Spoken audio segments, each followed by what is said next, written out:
Salutare! Acest interviu cu Jill Armijo este o încântare pentru mine și a fost o încântare să discut cu o asemenea persoană. Ea este o persoană ce a avut grijă de soțul ei bolnav de schizofrenie în ultimii 20 de ani și din experiența ei mi-a împărtășit cum a trecut de acest proces de a accepta toate, să spunem așa, problemele cu care s-a confruntat. De asemenea, acum ea a publicat și două cărți, The Unknown Soldier. Este o poveste despre cum a reușit să integreze toate poveștile pe care soțul ei le-a spus de-a lungul timpului și cum a trecut peste aceste probleme, de asemenea fiind un veteran și trecând prin războiul din Gulf War. Așa că sper că și ție o să-ți placă acest episod.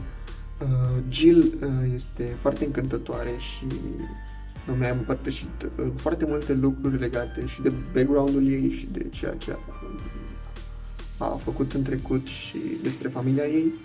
Momentan ea se ocupă cu scrierea cărților pentru alte persoane, ghostwriting, dar și de a îngriji și de a oferi coaching și suport pentru alți oameni aflați în nevoie, mai ales în această perioadă. Sper să-ți placă și acesta este interviul meu cu Jill Armijo. He had a band that he belonged to in the state of Alabama, but he lived in Canada. And one summer, he took me and my sister and my brother for a long trip all over the United States. And he played in the bands, and we went to fairs, and we dipped candles, and we rolled joints, and we strung beads, and we just did all the flower child things. And there was a lot of drinking and a lot of drugs too. And so it wasn't a very pleasant environment for a 5-year-old. It was scary and it was hard. There was a lot of neglect because they would forget that we needed to eat. And there was abuse, not violence, but other kinds of abuse, emotional abuse and sexual abuse and different things. My sister, at one point, she's very allergic to cats. And at one point she was having a really bad allergic attack and they just didn't do anything. And those kinds of attacks when we were little, my mom always took her to the ER and they gave her, something. I don't even know what it was.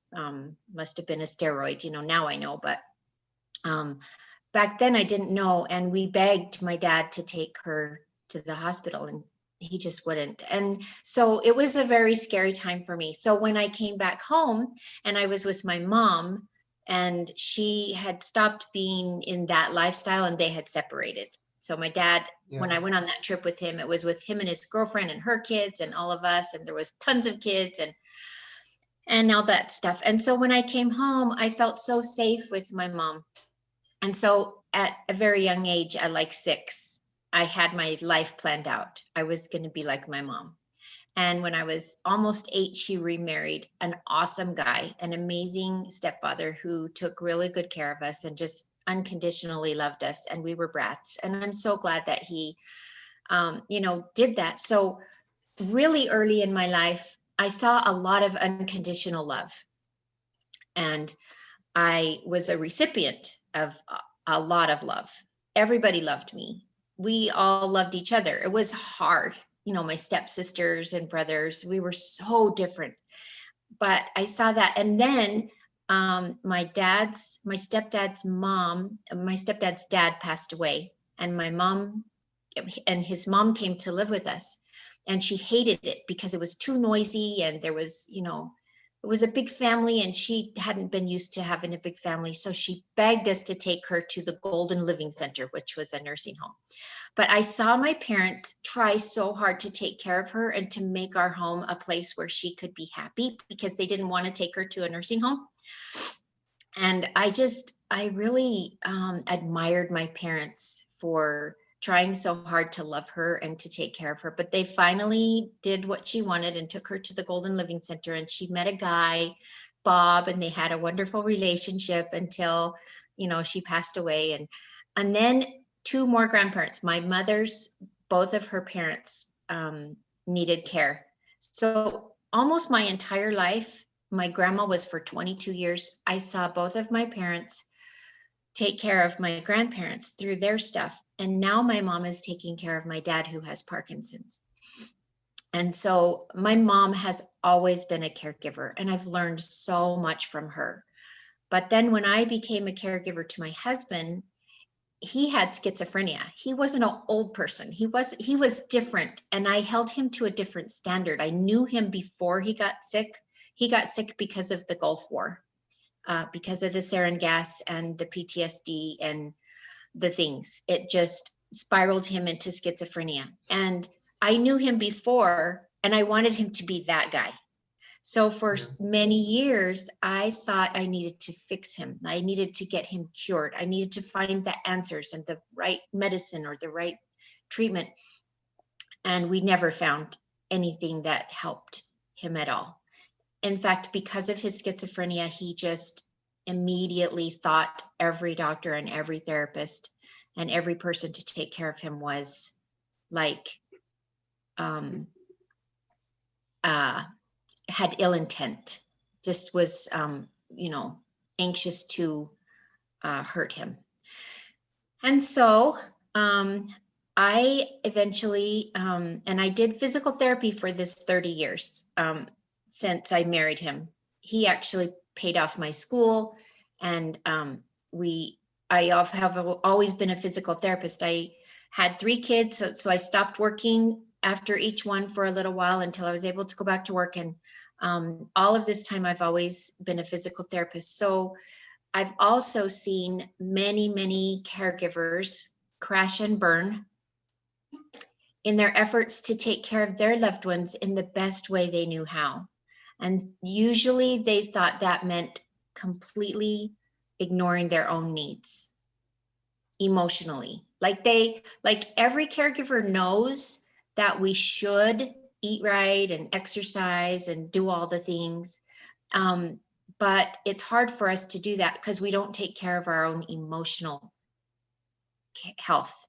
And that emotional health is the main factor. And so I don't know if it was episode 4 or 5, but you guys were talking about this exact thing, how important our emotions are, to recognize them, to work through them.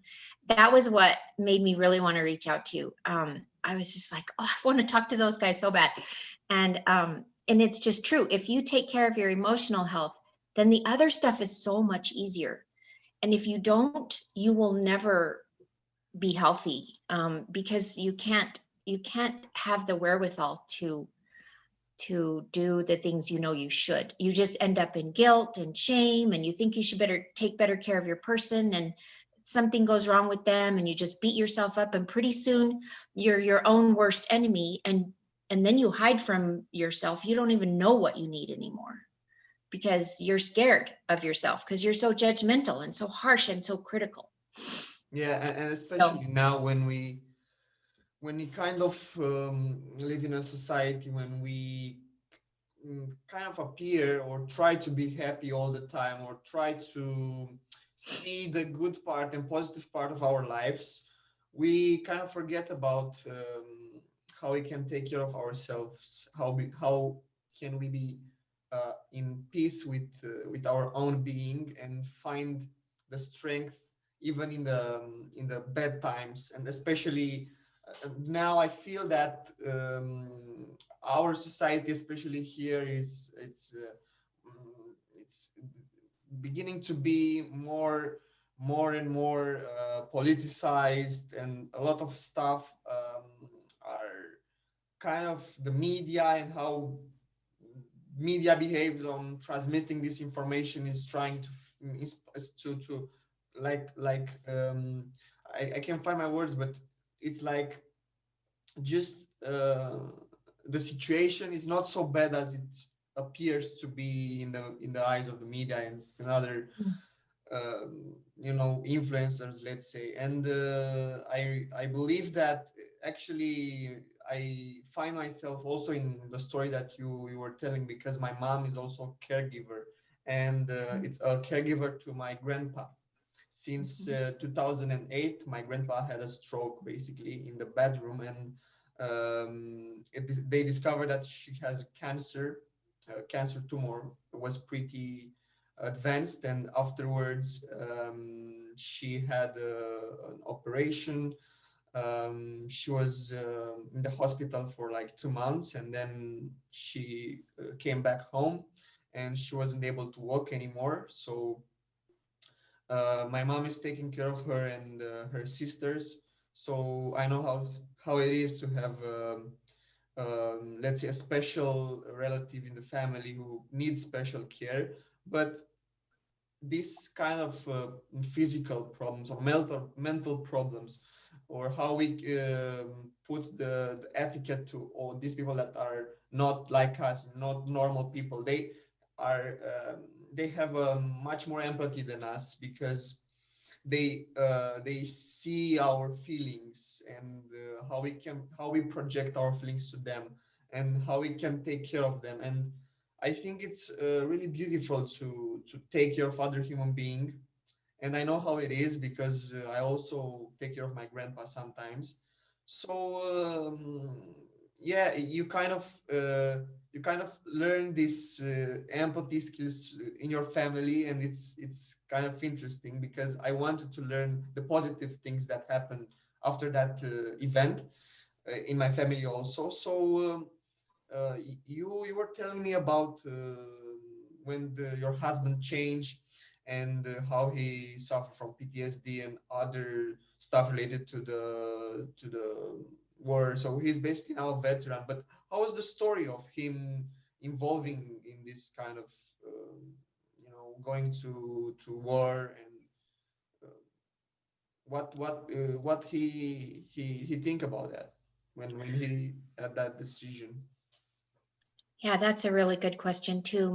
His dad was in the Second World War, and his dad was a sharpshooter, and he and one other guy were the only survivors in a particular battle that happened in France. And he had survivor's guilt, and he had PTSD from all of his friends being killed. And he came home and became an alcoholic, and he was very neglectful and abusive of his family.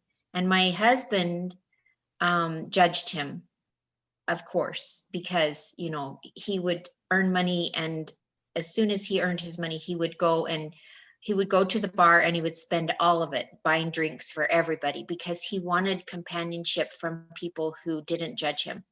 And his family, his wife it was a arranged marriage. She had to get married to him when she was 16. She loved someone else. It was just a set. I don't think she ever loved him. And not only that, but she didn't understand him, of course. They didn't know about PTSD and things like that back then. Yeah. So my husband grew up very distant emotionally from his father. And then, so he never wanted to be in the military. And but he grew up with very few choices, and didn't have the means or the understanding of how to go to college or how to start a business. And he felt like he was not smart, which he's totally smart. And so he decided at one point that his only choice, which it wasn't, but that's what he decided, was to join the Navy. So he joined the Navy, and we met in San Diego while he was going through machinery repair school. And he said, because I have relatives in the military too, and I didn't want to marry somebody in the military. And I told him the very first time we met, I really don't want to date somebody in the military. And he said, oh, but I'm going to be stationed as soon as I'm finished with A school. I'm going to be on a ship that never goes anywhere. It's called a repair ship. It was called the USS Acadia. It was a tender, and it tends to the other ships. And he said, we just stay in dry dock, and the ships come to us, and we take care of them, and we fix them up, and I'll never go anywhere. And this was before the war started. So I said, oh, okay. And I was so attracted to him, and I loved him right away. And it was a mutual thing. We both just couldn't stay away from each other from the get-go. So we married almost a year later after we met. And then 6 months later, he was off to the war. And the ship did go to the Gulf 3 times to take care of other ships. And so that was how he became involved in the war. And the situation that caused the trauma to his mind and body also affected 700 other military members in the Gulf at that time, because Saddam Hussein did the sarin gas attacks over the Gulf and burned the oil in the Gulf. So a lot of them have lung problems and allergies and skin problems and joint problems. My husband has really bad fibromyalgia too. But the one thing that he remembers that was the hardest for him was the first time there was a sarin gas warning. All the military people had to stand on the deck and in their astronaut suits, you know, in their full hazmat suits. And it was 120 degrees outside. And they had to stand there on the deck for hours and wait for the notice that it was okay to take off their suits. And that was a scary event. Plus people were passing out right and left. It was too hot. They were losing all of their bodily fluids. And they took their suits off. My husband had boils all over his body. And the ship was contaminated. Like, the sarin gas wasn't gone. It was still there. And so I've talked to some of his friends and they're all sick. All of them have a lot of problems. And so it's pretty sad, but it's not just my husband. And so there's something called Gulf War illness. And it's not just the people that were on the ships, but the people that were on the ground. That's why it's so many people have it. So that experience taught him about his dad. And he has a beautiful relationship with his dad, even though his dad is passed away.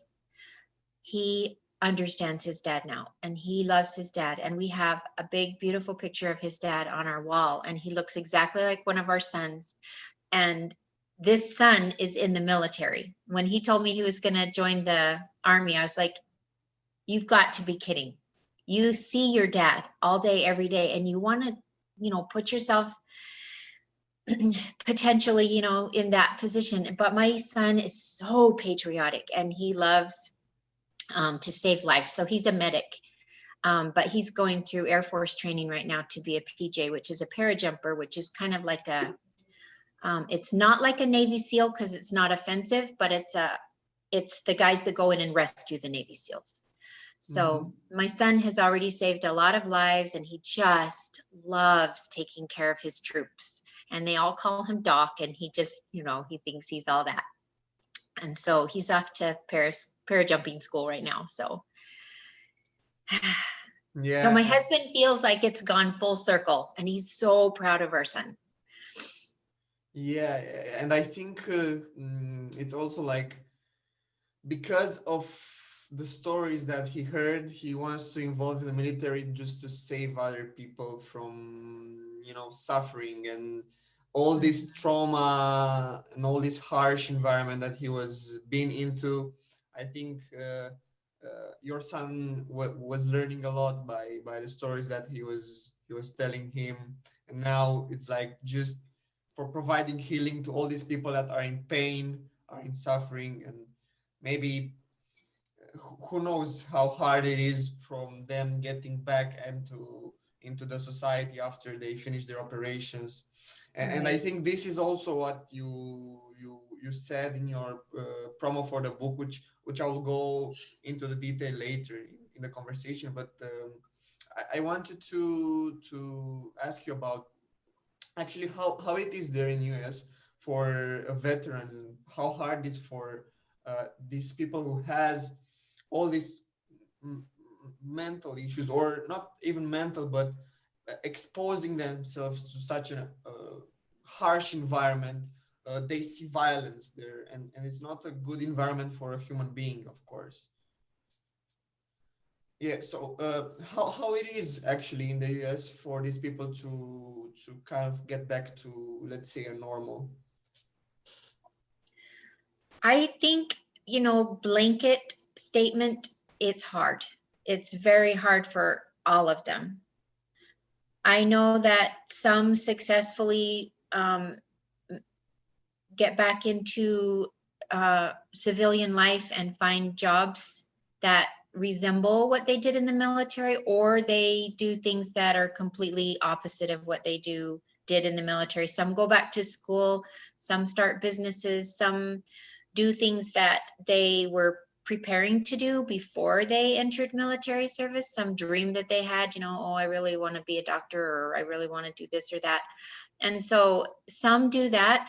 Many really struggle with addictions, a lot of, the demons in their head and nightmares and self-injury. And there's a lot of suicide, especially there's a bigger percentage of military women that commit suicide than men.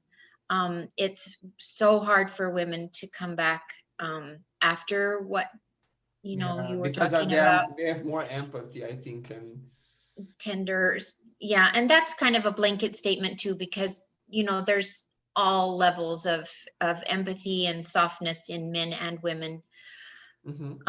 But there's a big problem with military veterans living on the streets, and divorce. Their spouses can't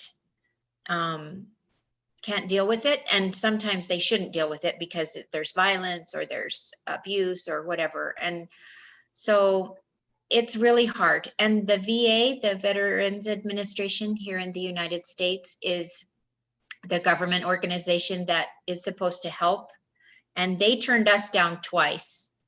So they don't help us at all, because I don't know why they turned us down. They said we didn't send enough information, but we sent a book this thick the first time. We sent all kinds of information, lots of stuff from doctors. They interviewed my family members, my extended family, and then they turned us down. So I don't know why, because he was right there at exactly the same time that they say there's this 6-month window of time during the Operation Desert Storm where those 700 military members were affected, and he was there, and he's one of them, but they said we didn't have enough information. So they don't help us, so we don't have to jump through their hoops, which now I'm really glad of.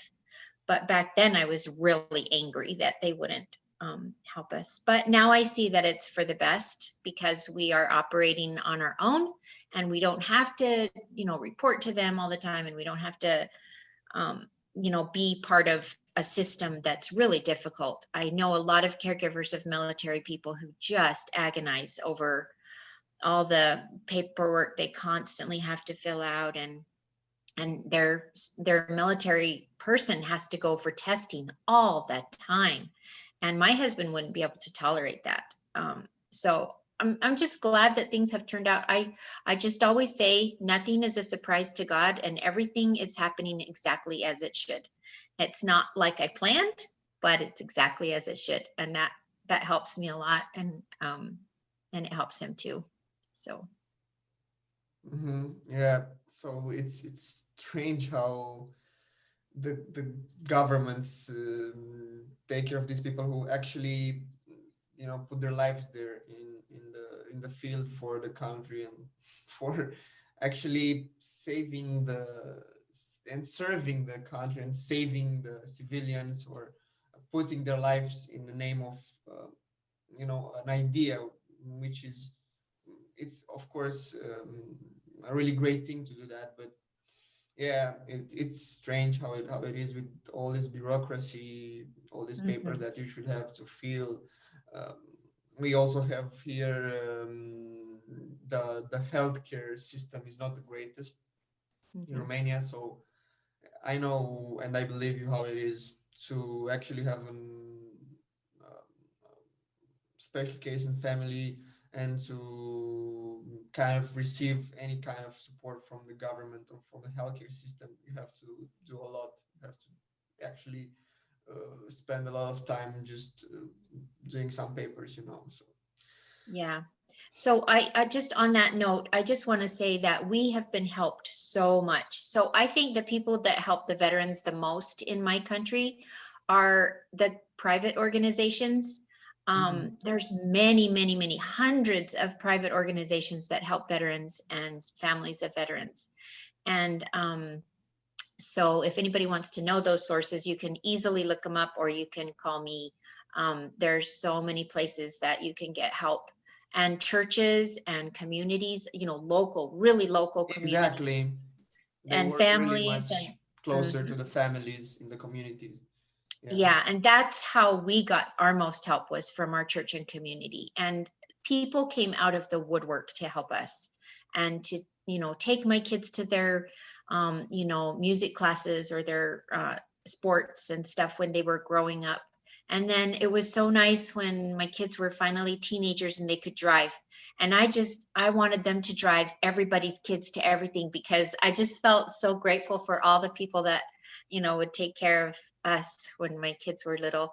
And so I think we just take care of each other, and that's the humanity. Our government, it just seems like such a big mess, and so many people watch TV and they think everything's so bad, but people are so good. So many people, like, the TV doesn't show it accurately. The media does not show how people really are. People are good, mostly. I all of my years as a therapist and as a caregiver and a mom, everybody I meet is so good, and I just want to say that. Yeah, I also believe the same, and yeah, the media, it's also spreading a lot of fear nowadays. But for example, here, when the virus, like in March this year, when the story of the virus was just spreading, um, there was a lot of organizations to actually buy food for the older people in need, or just donating money and support for churches, for healthcare system, for um, just non-profit organizations. Like a lot of people from a community just came up together without any formal institution. Let's say that we don't need any formal institution. We just came together, and we put together all the resources that we have and help others in need. So was a point at the beginning when this kind of vibe was all over society here. So it was amazing, actually. It was amazing to see how people came together to help others. um, yeah, and of course, afterwards, because of the media and other stuff, we didn't get to sustain that movement, to be together, and now it's a lot of dividing and other things like that. But I don't want to go in that. Yeah. Uh, so basically, you get a lot of help for growing up your children. I think as mom, growing three children is it's a complicated thing, right? Wanted to ask, actually, what's the age of your kids and what they are doing now? They entered college, or they have their own thing going on? Yeah, they all have their own thing. My oldest is 29, and he is married to the most wonderful girl in the world, and they have a daughter, and she's 15 months. Wow, So that's she's nice. adorable. She's so funny and so smart, of course, because I'm her grandma, but I think she's the smartest baby ever. But anyway, of course, because I just got home from visiting with her, and I'm in love. And he is a mechanical engineer. He works for an industrial oven company. They make industrial ovens. They've been in business since early 1960s. And so they've been around for a long time, and he loves his job. There's a lot of guys that he works with, and one girl in their team, and they just stick their noses into their jobs, and most of them just aren't really like very social, but that's why they're engineers, because they do the numbers, and they're Yeah, very, yeah, very kind to each other, and they took him under their wing. You know, he made a lot of mistakes right at first, and he was nervous and everything, but he's doing fabulous right now, and he's made some amazing ovens, and so he's doing really good.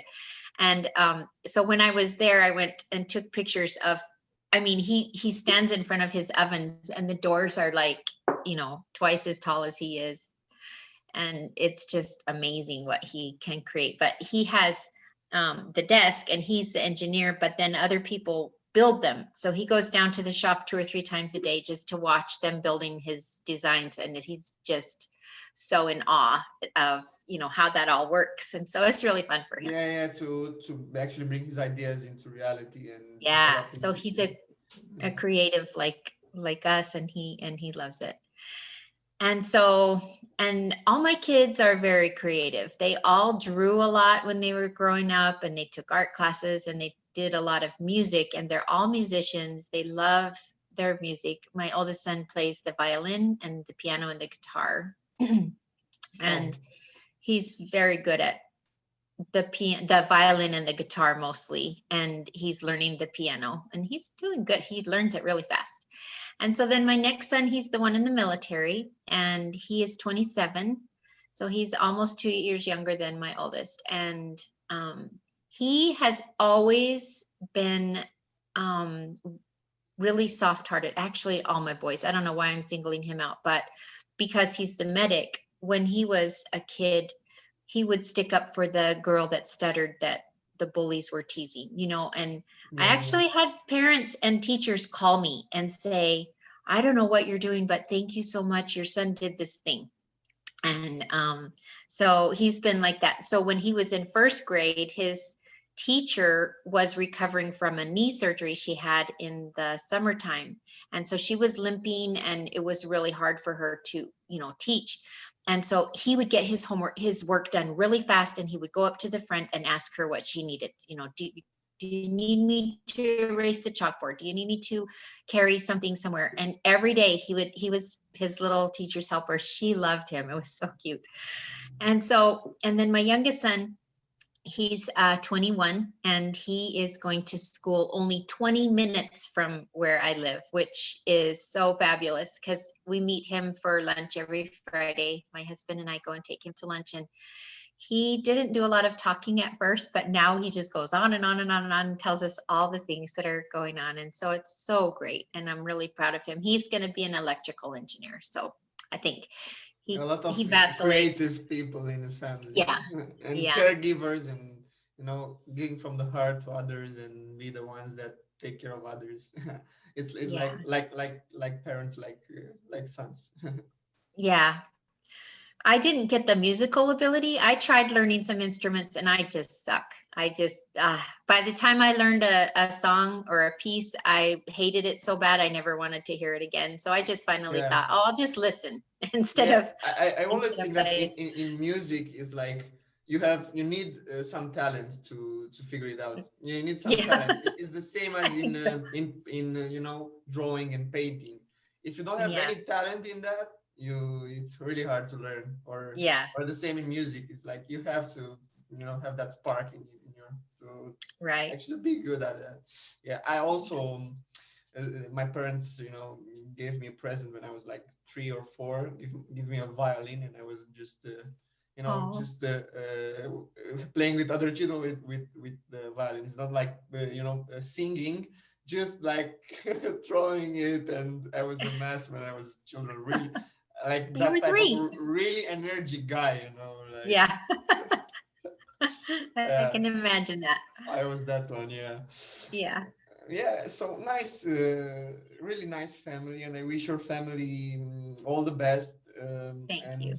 I hope they will do what they like in life. This is the most important thing, and to be healthy and to grow in a good and positive way. That's the most important thing, I think.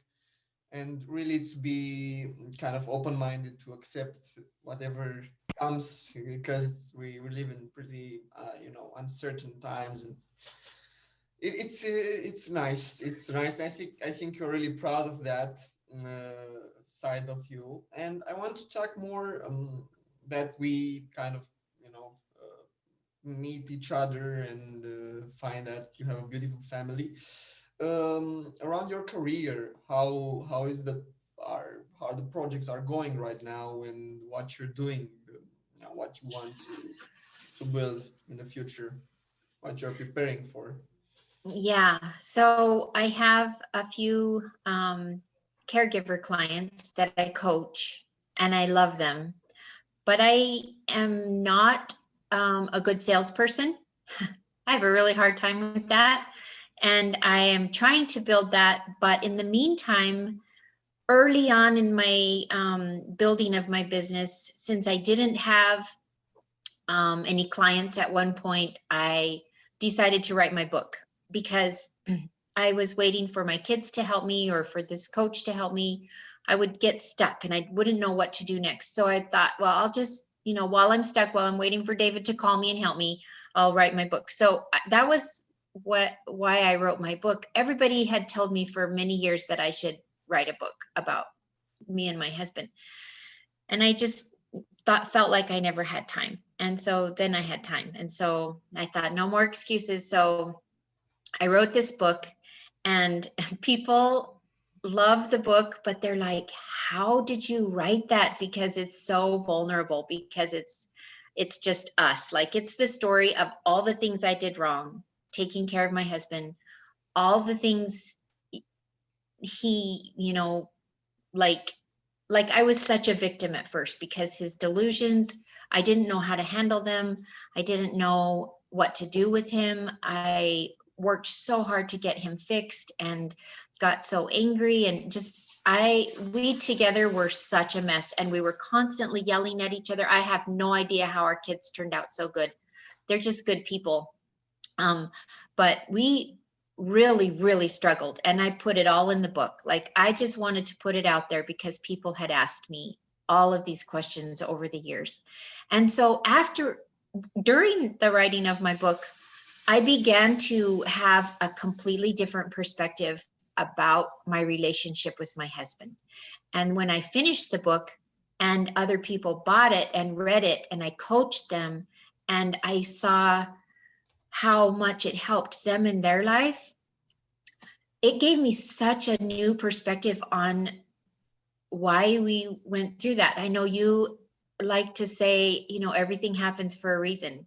And I used to not believe that, because I thought there is no reason for this happening. There cannot be any good come of this. But it's really true. And all of our pain and all of our struggles are for a really good reason. Like, it's helping a lot of people, and I'm so thankful for that. And so I have this totally different perspective on our life than I used to, and I'm helping other people have a totally different perspective on their life. I have a client right now whose partner is he's having a really hard time. He's trying not to do drugs, but he does drugs. And like, she kept trying to think that he has to not do drugs, and if he can't behave himself, then I need to separate. But he's not he's not hurting her. He's a really good partner in a lot of ways. He just has this struggle, and she's so grateful that she met me about a year ago, because she appreciates him so much more, and she doesn't have so much angst with him. Like, he hasn't really improved since my job isn't to fix him. My job as her coach is to help her. And we have these conversations, and just all I do is ask her questions. Well, sometimes I teach her a little bit, but mostly my clients just need to see how their brain is working. So, like, her biggest problem used to be that when she caught him using, she would get upset with him, and she would threaten him or bribe him or go stay with her sister, or, do all these things that would make them kind of distance themselves emotionally from each other and be angry with each other. And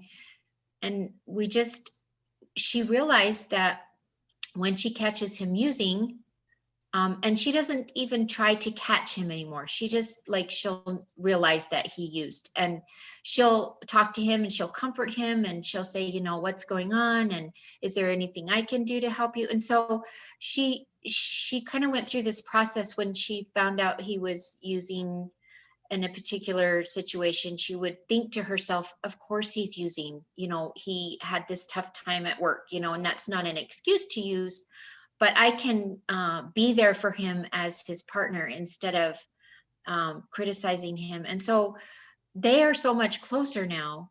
And I think she's helping him. And I know that with drug use, with almost everybody, it's a big, long process getting well and getting out of the use. And sometimes people have to hit rock bottom, and sometimes they are able to recover because of just incessant love from their supporters. And so I'm just hoping that, you know, she can make the right choices for her and just continue to love him. And even if they have to separate, if she can separate but still love him, then it will be so much better for him than if she separates because she's angry and doesn't, you know, she's told me there's no way she could never not care for him. She loves him, you know. And so as a coach, I just really, really want to help people love each other and love all the people in their stories. So many caregivers, they're so angry at their family because their family doesn't understand, and their family wants to help, but their family doesn't have a clue how to help. And so they kind of judge them, you know, and they think their family doesn't want to help, but their family really does want to help, but they just don't know what to do. And so I help them see their thoughts so that they can realize how they're telling themselves the wrong story. Like most of us are telling ourselves the wrong story.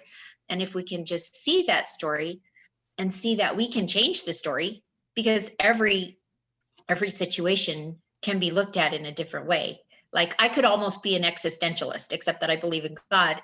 And I do believe that there's purpose and everything, but really it's all there's hardly any facts. Like there's no facts. It's just how we perceive our world. There are facts, but most of our story we look at and we think it's all so true, but most of it is just how we're perceiving it. And I know that's kind of deep and weird, but that's what really helps the most. This is what the podcast is for. So really deep into things, and I'm into philosophy, and I really That's believe right.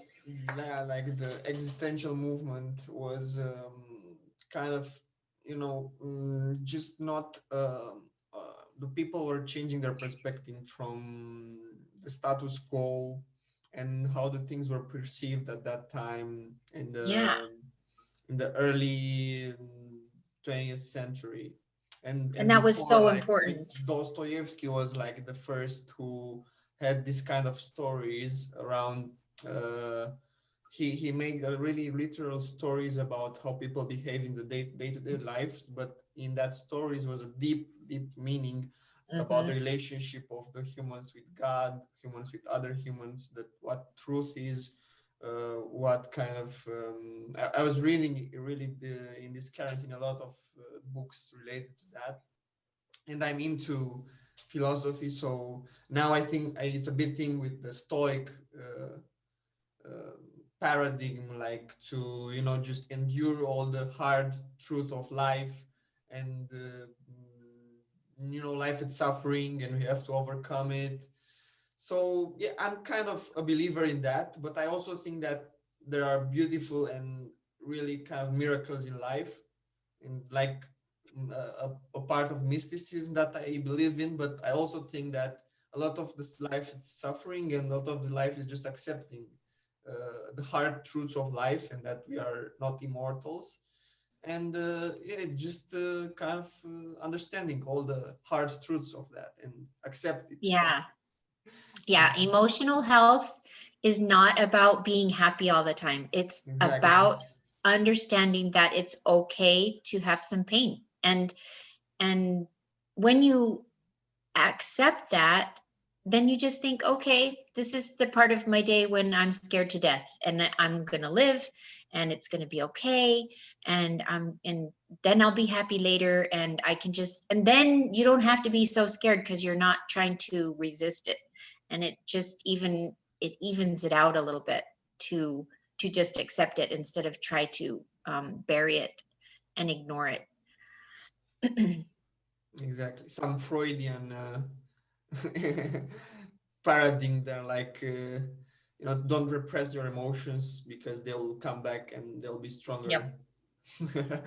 Yeah. So I wanted to talk about your book. So you wrote actually two books, right? Or you're just in the process of writing the second one? You have Oh one yeah. finished, The Home of Unknown Soldier, which is on Amazon, and you had amazing reviews there. And you were telling something like the book was helping you to overcome like all the struggling or all the suffering that you go through because you didn't understand what was happening and how to react to your husband problems and how to deal with all the emotional drama and all the stress back then. So the book helped you share your story with the world, and you're teaching other clients to also share their stories. So what made you actually wrote the book? And if you can have and tell the audience a brief description about what is there. Okay, so yeah, I just wanted to tell the world my story because people asked me questions all the time, because I would come to work and like I said early on, I was such a victim. I am so thankful for all my coworkers over the years who listened to me tell my wild stories every morning. Oh, my husband, thinks he knows when Jesus is coming and that I should call somebody and tell him. And I didn't call. And so he got mad. And so I went for a walk. And so that's why I'm late. And, so people would be like, oh, and so what, and they would ask questions. And so I thought, I'm just tired of always having to answer all the questions. So I'm just going to write it. And if somebody asks me a question, I'll just hand them a book. Just read it.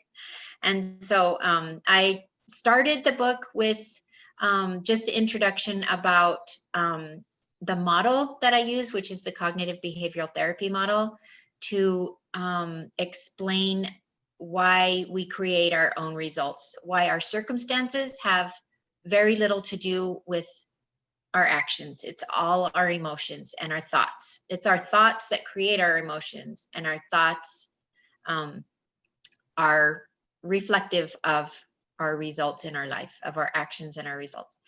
And so I just introduced that model just to show it. And then in each chapter, and each chapter is a story about our life together. And then in each chapter, I have a model of how I did it wrong, or how my husband did it wrong, or my son, or maybe they did it right, but it was different than how they may have done it or thought about it, or the emotions. It's kind of hard to explain, but so each chapter is a story. The very first chapter is the time when my husband came home from work because he had quit his job because he was afraid they had tried to kill him at work, and he was crying and he was upset. And this happened more times as he, because they begged him to come back to work. He went back to work, and it happened again. And the guys were talking behind his back, and then he stopped going to church, and just all of these things. So every time he quit a job, it was because of a delusion that he was having.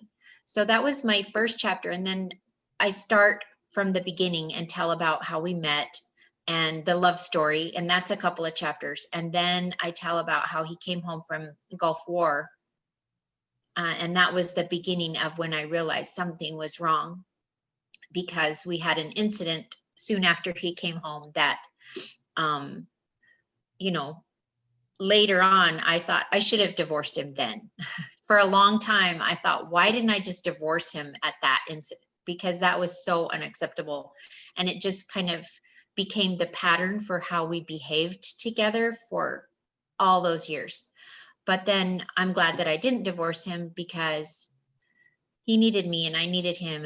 And it's all been a journey that has been good in the end. And so anyway, lots of crazy stories, literally, and just the adventure, all the moves that we made, trying to find him the right kind of help. We moved 5 different times during the course of just the story, and or 6 a lot of times. And so, and then at the end, like the last chapter just shows how happy we are.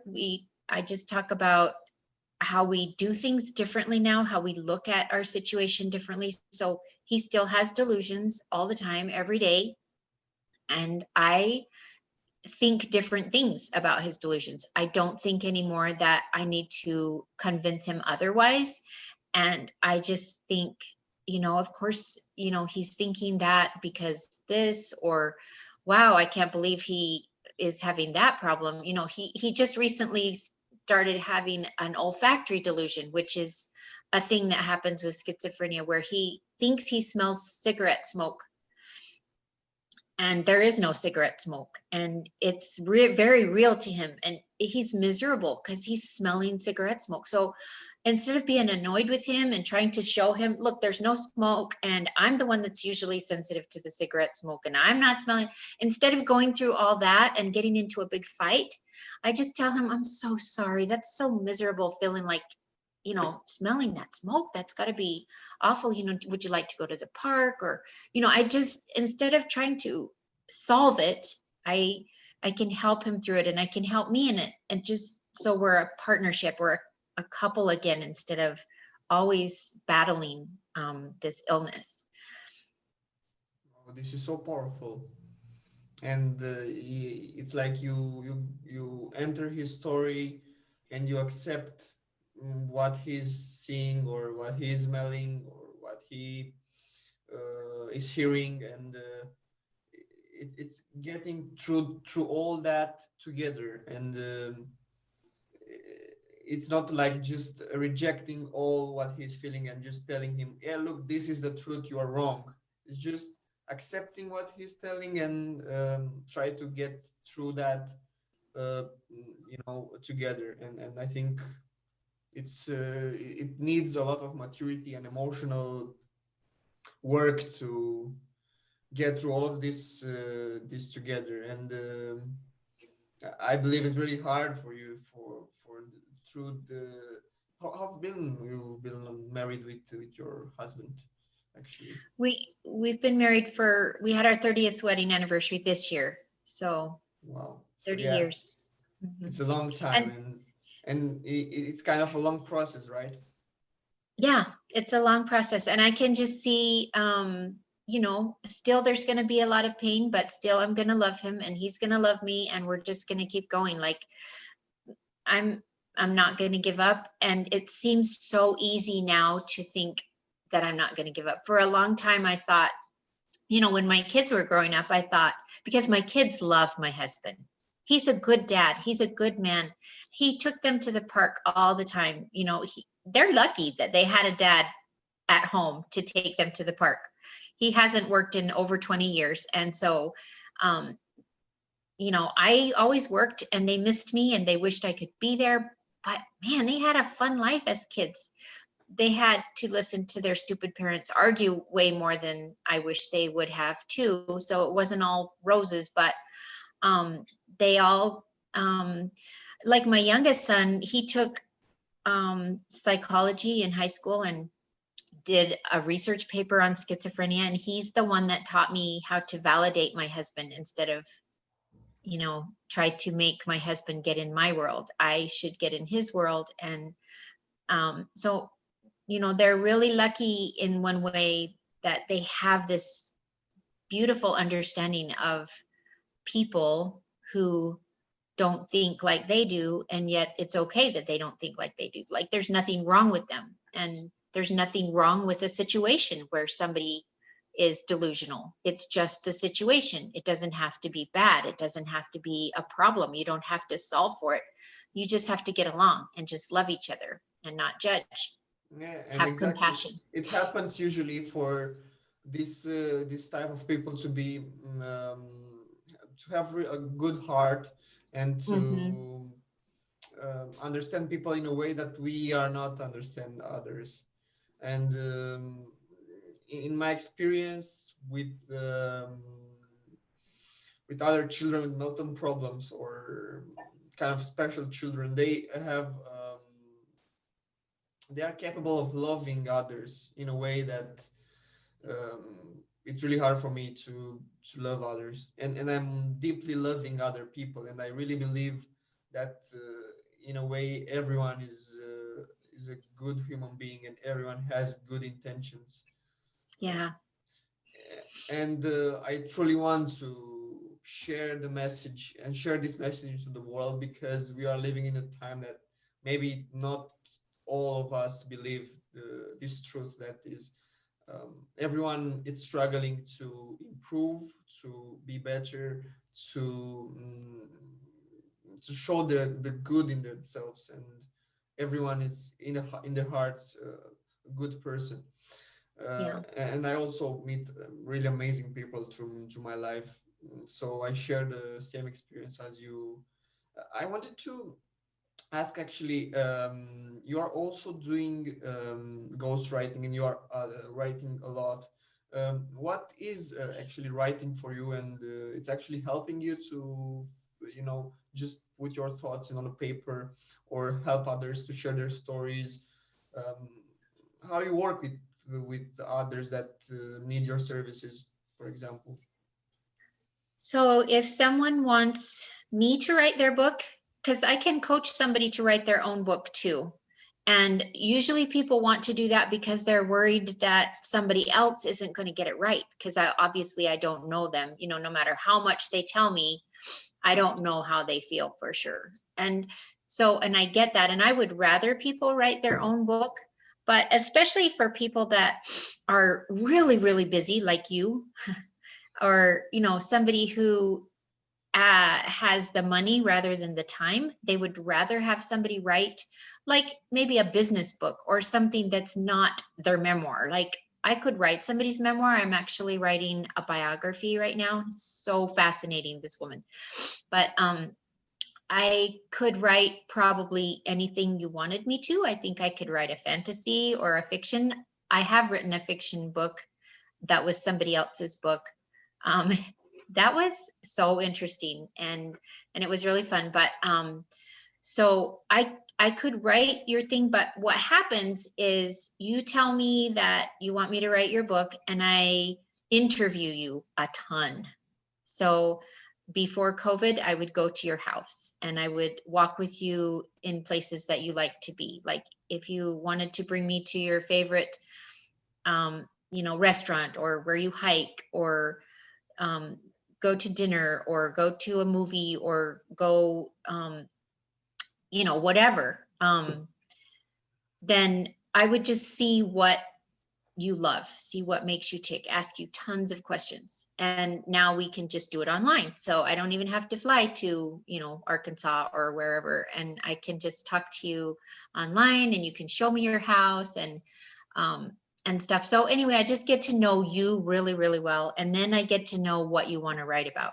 So you would, if I was writing a finance book for you, you would send me all the diagrams and all the information. So you would almost practically be writing your book. Or I would take, your blog site and just read all your blogs and put them together in a way that, flows with your principle of your finance that you're trying to teach. And so I just put it all together, and it's a process. Like I don't just write it and then say, here's your book. I write a little bit and send it to you so you can give me feedback and tell me, this isn't really what I meant, or this is what I meant, or, oh, I need to fix this diagram. I didn't write a math book for this lady. She sort of wrote it herself. She actually had somebody else help her write it, but it was such an overhaul, because she knows what she's thinking and she thinks that we're following her. But it was great to have me help out, because I was able to notice all the glitches where I didn't follow her. And I I know quite a bit of math, but not as much as her. And so she's writing it for teachers to be able to teach math. And I know a lot of teachers don't know any more math than I do, because I did really good on a teacher's math test one time when I was going to be a teacher way back when.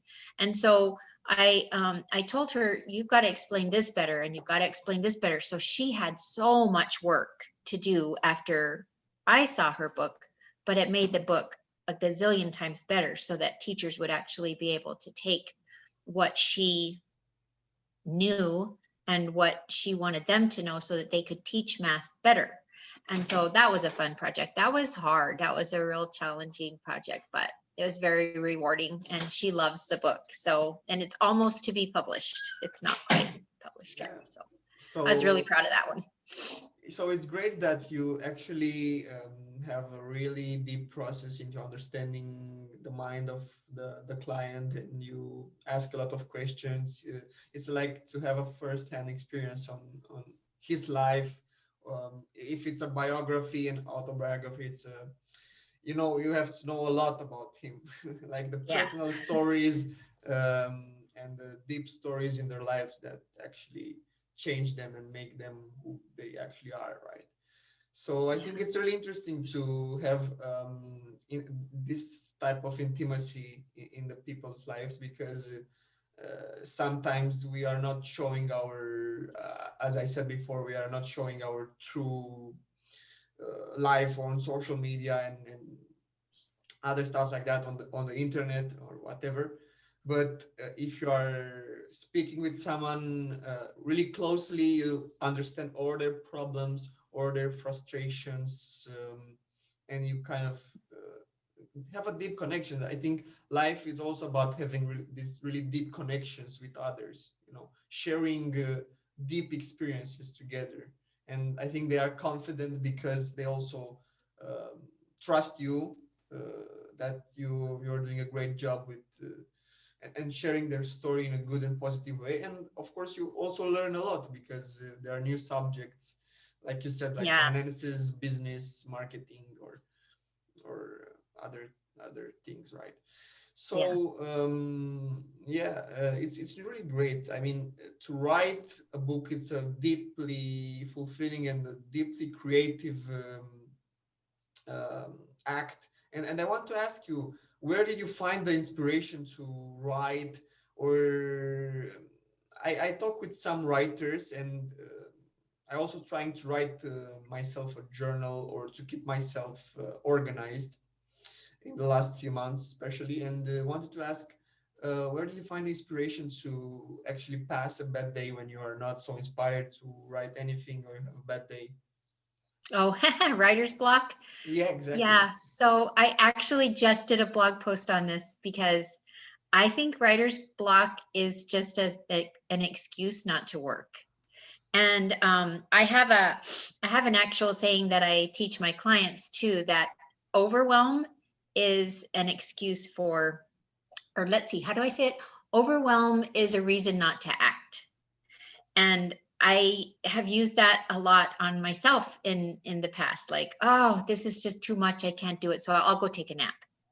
And so when you sit down and you can't think of what to write, and that gives you an excuse to scroll media or to daydream, which is a good activity to do if you're intentionally daydreaming, or whatever, you aren't writing, even though you have a message to write.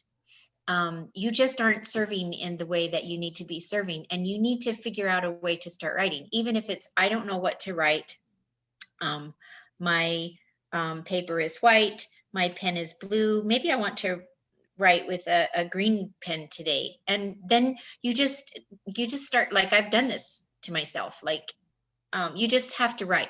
You look out the window and write what you see, or you talk about your dog's fur that's sitting on your lap, and when she needs a bath or whatever, and you just start writing malarkey, and then you flow, then you start writing. Like, this is a true thing. You just have to start writing. And in my blog post, I just kind of compared it to physical therapy, which is what I have done for so long. And I said, when I get to work, And there's no such thing as physical therapy block. Like, I can't just go to work and say, I don't know what to do with you today, so I'm not going to do anything with you. You have to go and smile at the patient, and you have to ask them a question about how they're feeling and what they're experiencing and what they'd like to work on. And and they don't want to complain sometimes. So you have to prompt them, it's not complaining. I'm your therapist. It's reporting. What hurts? Can I get you a hot pack before we start? Should we do an active warm up and make it feel better that way?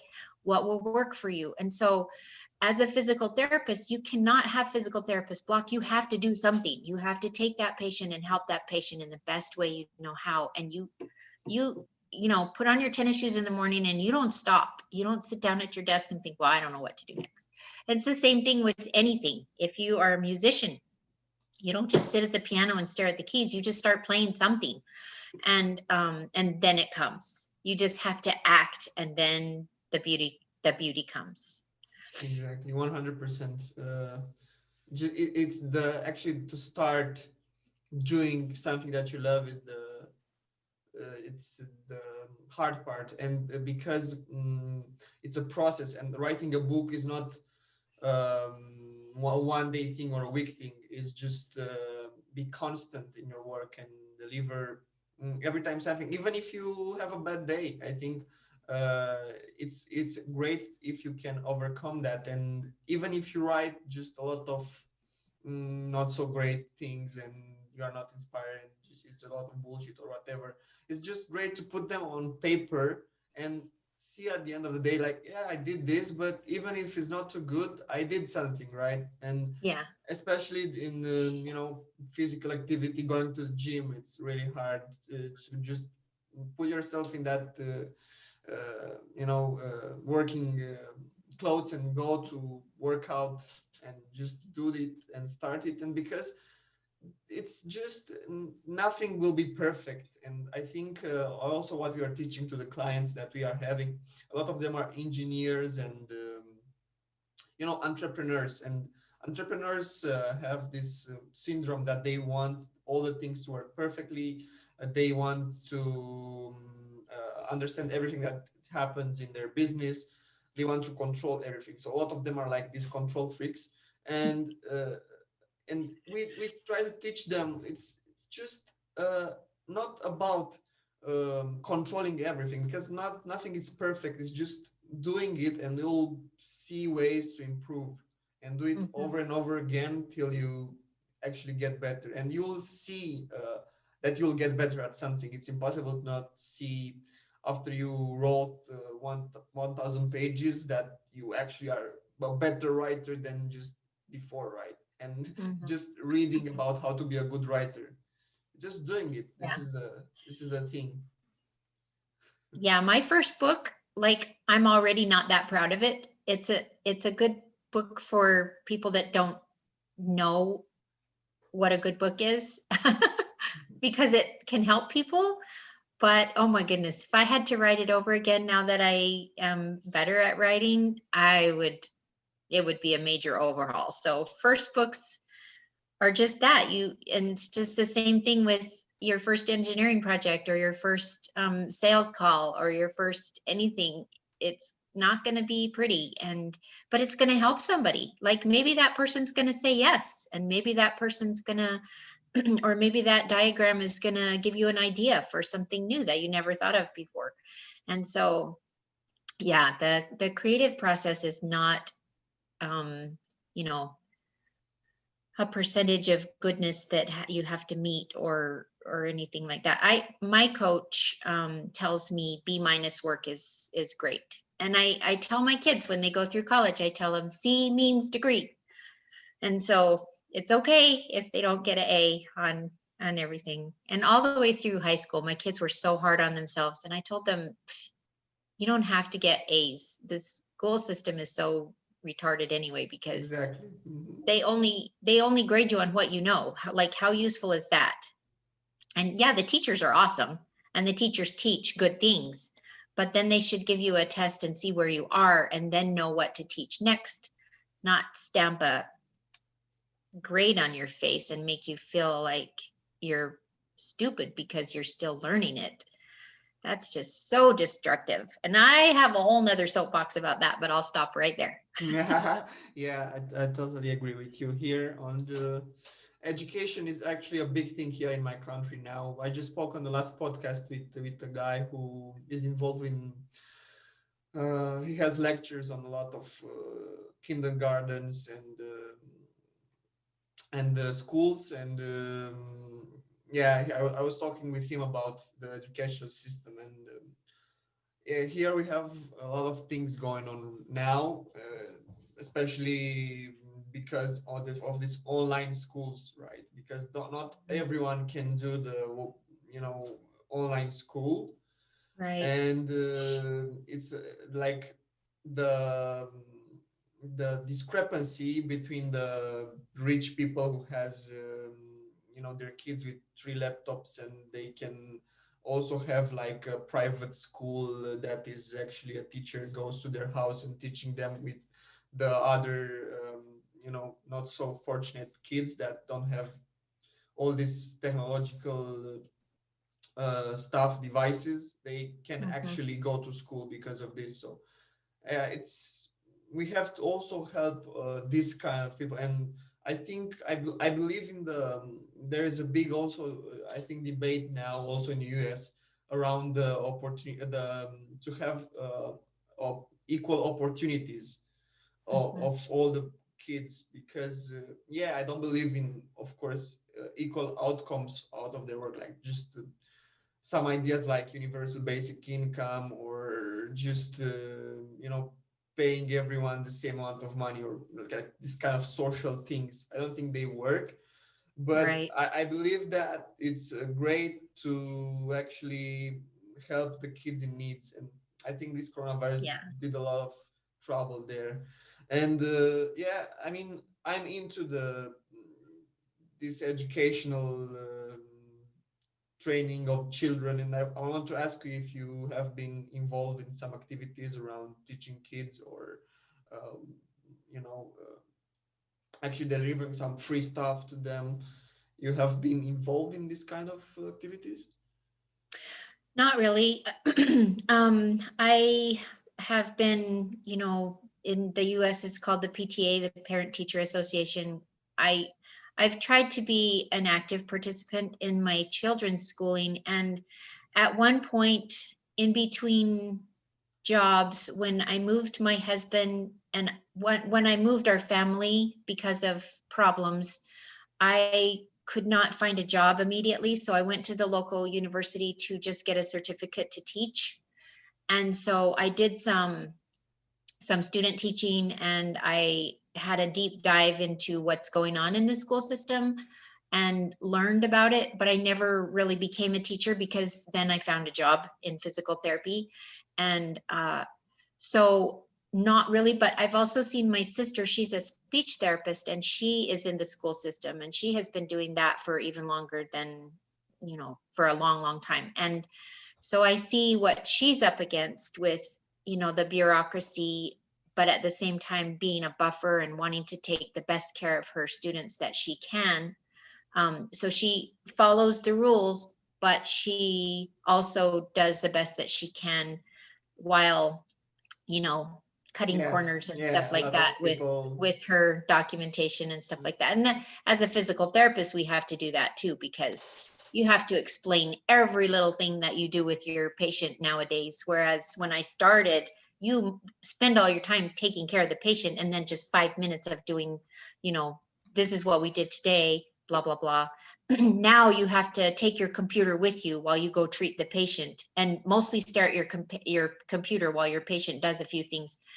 And so I just don't do that. I clock out at the end of the day, and then I do my 2 hours worth of paperwork, because I'm a hands-on therapist. I'm not somebody who's going to stare at my computer and hope my patient does their therapy right. Like, what is that? And so that's partly why I got out of physical therapy. I was so unhappy at work with all the requirements. But anyway, with education, I I just love I just want to say that I love all my students' teachers. They have been amazing. Like, teachers are between such a rock and a hard place because they know what most of them want to teach because either they are passionate about their subject or they're passionate about children learning, or maybe both. And they aren't teachers because of the money. We know that because there is no money. And so they're amazing, but the school system, the requirements of the bureaucracy is that students, show progress in specific measurable areas. And it's created a situation where students don't get to explore what they're really interested in a way that their teacher could show them so much more about what they're interested in. Kids are interested in learning. Kids love to learn. The problem isn't that kids don't want to learn. The problem is that because of all these requirements, teachers don't have the capacity in their day to show how this kid's skateboarding love could be um, embellished or added to by a knowledge of the physics or the math or whatever goes into, doing the coolest flip turn in the world. When I was in school, I had a kinesiology class, and we each were supposed to do a physical activity, a sport, an exercise, something, and create a mathematical explanation of it. And I did a push-up, this one little thing, and it was a 20-page report. And that was my experience with a real life situation and putting it in a mathematical context. And if kids could have that kind of an experience in elementary school, they wouldn't hate math. They'd think it was amazing. And the teachers just can't do that. They don't have the capacity to do that, because instead of doing that for each child and maybe letting the whole class watch this experience happening, which I think would be such a great teaching avenue, they all have to study these problems and they all have to study the same. History becomes so boring, and history is amazing. And if they could just talk about one story in history instead of learn all the dates and places and people and stuff, if they could just talk about a story for a week about a particular person, if they could just take a person in history, somewhere in the world besides the US, and somewhere in the US, and maybe a family member, and maybe, and make it real for them, it would just be so much better. And these poor kids, they just have to sit in their chairs and be like everybody else. Equality is not sameness. Exactly. And we can't, judge everyone by the same measures, like the educational system is doing right now, like the IQ point on the math test. It's not the best way to actually judge a class of 30 people. Like, I don't know in US how it is, but here in like public schools, I had like 30 people, 30 kids class. And imagine just one teacher that have to teach 30 kids that are completely different. There is no like kind of test that before you enter high school, for example, that kind of you know just filter all this interest by like what is of interest to you at that point, or when you are like sixth grade or seventh grade, what you're interested in. Nobody asks you these questions. And yeah, you have like the same classes, and you don't have to, you don't have choices. You have to go with this program, and usually this program is old. And yeah, we also believe in this, like people learn through stories, and we teach our clients that they can share their story of their business with the clients. And when they have a sales call, just to share some stories because people relate to the stories, and actually they grow their sales because of this. So we get amazing results with the clients. We are happy about teaching them I bet. how to make a good story and how to teach them. So yeah, it's kind of frustration, but it's also an opportunity for us as a creatives, as a businesses, as caregivers to teach people all of these stuffs because are powerful and actually can improve a lot of these people lives or businesses. I just wanted to ask you, which kind of problems are the people coming to, for solving them to you? Is also like physical problems and pains related to their physical body, or just some trauma from their experiences? Well, so people that know me and come to me just because they know me, because they're my friend or an associate or something, usually that's because I just gotta notice that I'm running out of juice. I forgot to plug in my computer, but they come to me because they know I have my physical therapy background. So some people do come to me and say, my foot is hurting or my back is hurting, and can you help me?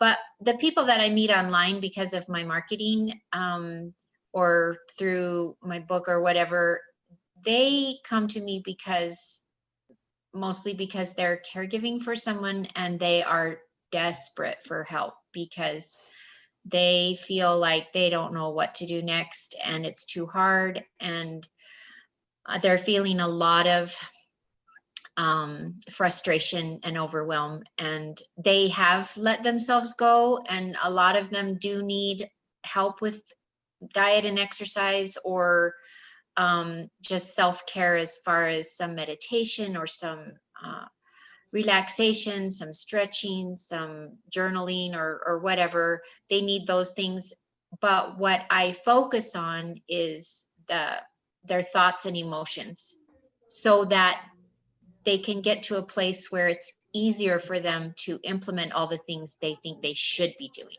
Because if I just tell them, oh, you should do this and you should do that, that's not going to help them at all, because everybody already knows what they should do. They just don't know how to make it what they want. And Yeah. so I help them see their brain, help them create the story that makes what they know they should do what they want, or ditches what they think they should do, because a lot of people think they should do a lot of stuff that they really shouldn't. Like they just don't have the capacity for that right now. You can't do everything. Exactly. You can't do it all. And Let me and go you get. yeah, just wanted to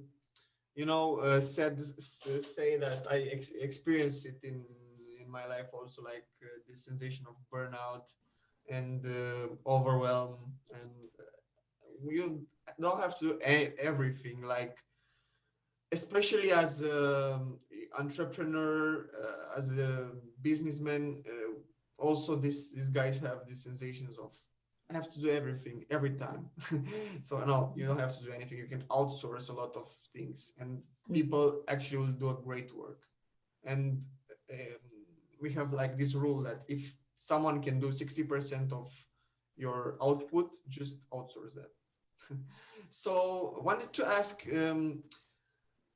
what is the advice or just a recommendation that you are giving to people who are overwhelmed during this period, or have really hard loss during this time, or are dealing with the same problems as you in your life, like having maybe a relative with some health problems?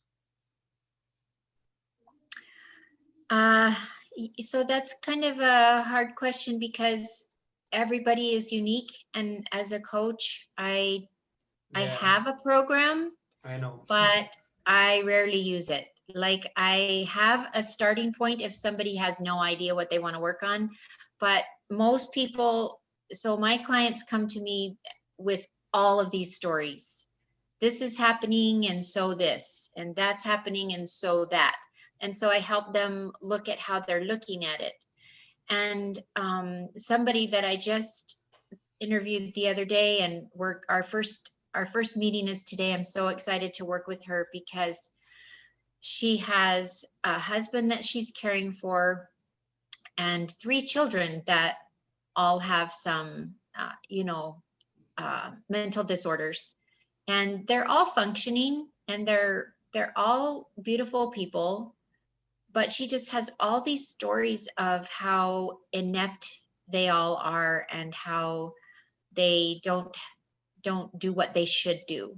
And most of us think, like, even parents, we judge our kids. We think our kids should do this and our kids should do that. Like when my son told me he was going to join the army, I really had to just not get in the way of him doing what he wanted to do. And that was hard for me, but thankfully I already knew at that point that our kids know the best about what they should do.